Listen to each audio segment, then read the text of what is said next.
Well, hi, and thanks for coming by the Hoyt.tv.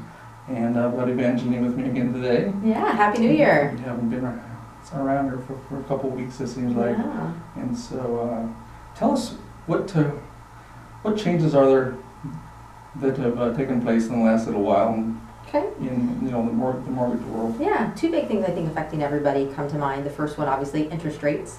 So we've finally now have seen that shift and adjustment of rates. And so everybody knows now rates are slated to increase. There had always been that buzz and that discussion about it, and the Fed took action now. So that's something that a lot of people are thinking about and keeping in mind of with the adjustment. What I qualify, let's say today, could be different than what I qualified for 6 months ago. And just that future planning. Do I need to wait? Should I go ahead and look at doing something now? What's your goals and what's your plan? So the overall rate and the forecast in that perspective.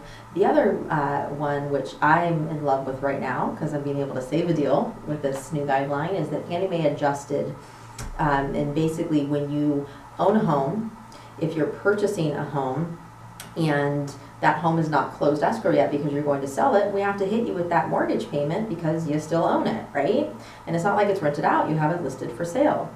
Well, they made an adjustment to the guideline in that if that home is listed for sale, it's in contract, and your contingencies have been removed from the buyer saying, yes, I don't have any other reason in essence to back out, then we can avoid hitting you with that mortgage payment. And when you mean hitting you in the qualification in the process, qualifying on the new purchase for the debt to income ratios. Huge difference. So because that's what's stopping everybody from correct. being able to buy before they sell. Other cool thing about it is now this particular buyer is able to do an offer non-contingent. Right. And they had enough money as far as instead of doing the 20% that we'll have from over here, we'll do a lower down payment here. Right.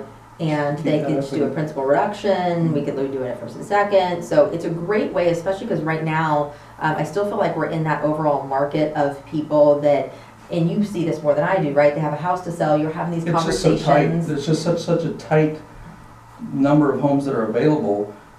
People are so afraid. My place. If we find a place that we love, we're not going to be able to buy it because it's going to be contingent. Yeah. But then if we sell the place first, we're probably going to have to go rent.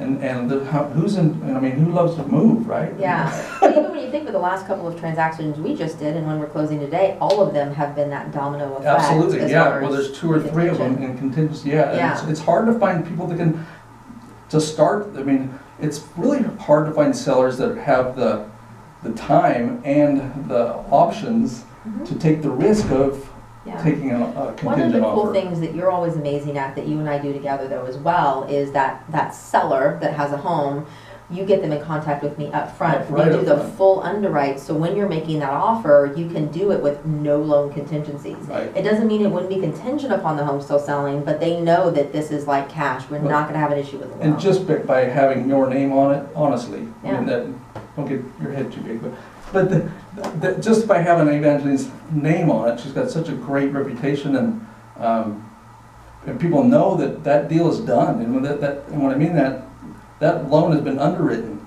and so really all we need is an address and a title report, and we're off to go. Yeah. And an appraisal. Yeah. But I mean. Yeah.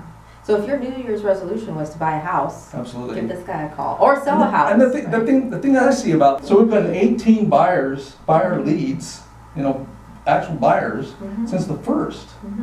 That's crazy talk. Those are like July and August numbers. Yeah. There's that many people that have jumped off the fence because the rates haven't changed that much, but they're going to. Yeah. And people are afraid what that's going to do. So if you've got a house to sell, oh my gosh, get that thing on the market before rates do go up. And affects your ability to sell as well. Right, it's an effect of the buyer's strength, and may have there's nothing out there right now. And I'm telling everybody that I know that was thinking about selling this spring. Let's do it right now. Let's pull the trigger and take it on listing this afternoon and one this weekend. Yeah. Because of that. Yeah, absolutely. There's just a remarkable lack of things for sale. So Supply and demand. Exactly. Yeah, it goes back to that, you know. Well, thanks for coming by. Yeah, and absolutely. It's always nice to see you. Thanks for stopping by again, and we'll talk to you next time. The best way to get a hold of me is 916-316-3810.